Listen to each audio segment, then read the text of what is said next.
Hey everyone, welcome to this tutorial on Salesforce Advanced Filter Logic in Reports. Today we'll explore how these powerful tools can give you deeper insights and more control over your data. So let's just start off with a quick riddle. I live within Salesforce where data takes its course. I can slice, dice, and show you the flow, revealing all you need to know. With columns and rows, I uncover what grows through filters so keen the truth can be seen. What am I? Well, as we alluded to, we're a Salesforce report. So what exactly is advanced filter logic and why is it beneficial? Well, for one, advanced filters allow you to dive deeper into your data, giving you more detailed insights than standard filters. You can manage your data views and reports without needing to create custom fields, making your data management more streamlined. You can also build template reports that others can clone, saving you time and ensuring consistency across your organization. With advanced filters, you can create custom calculations and dissect your data further. And then finally, these filters can be tailored to show only the data you need, making your reports more relevant and actionable. So let's actually dive into customizing a report and seeing the advanced filters in action.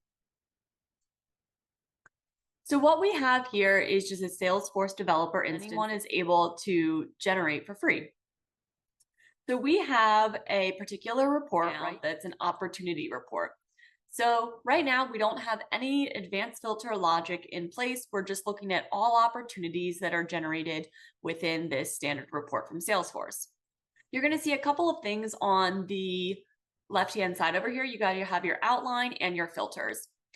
For your outline, it's important to know this because you can utilize what you create here in your filtering. The outline is where users identify what they want to see in the report and create custom calculations that analyze and dissect the data further. Note that these custom calculations can be used within your filter section as well. Then we have our columns section. The columns display detailed information about your records in your report. And here's where you can create custom calculations.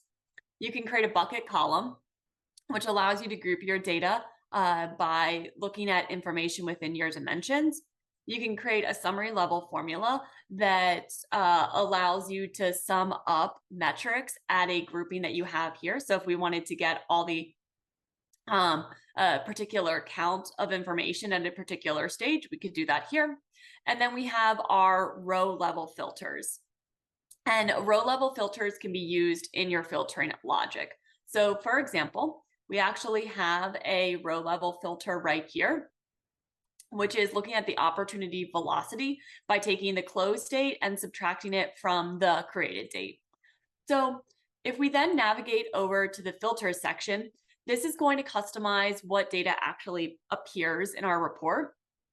And you're going to see all of the filters that are applied right here. And out of the box, it's all going to be and logic. So it's going to show all opportunities that were created all time and in any status and in any probability. So this is pretty much an open-ended report right now. We don't have a lot of logic being applied. The filter logic allows you to customize your filters so that it's not exclusive of any particular filter. Whereas the cross-filter logic references and identifies records that qualify the with or without related records.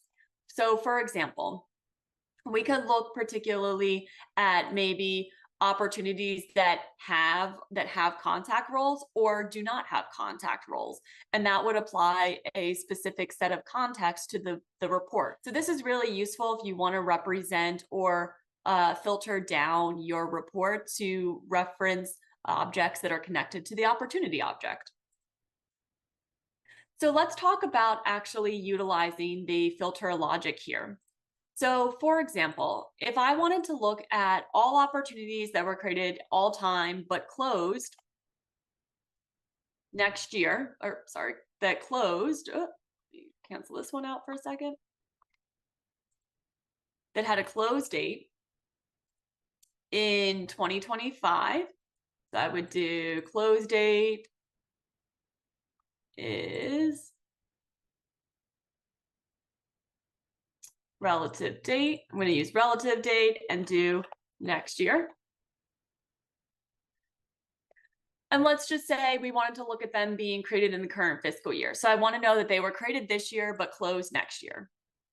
So if I run this one, it's all AND logic. So it's looking specifically for opportunities that were created in 2024, but have a close date in 2025. So these are all of our records here. However, what if I wanted to look at opportunities that were closed won and created this year, and maybe had a velocity that of less than 100 days? So let's add in closed won is true for closed and won. And note, you could also do opportunity status if you wanted to as well.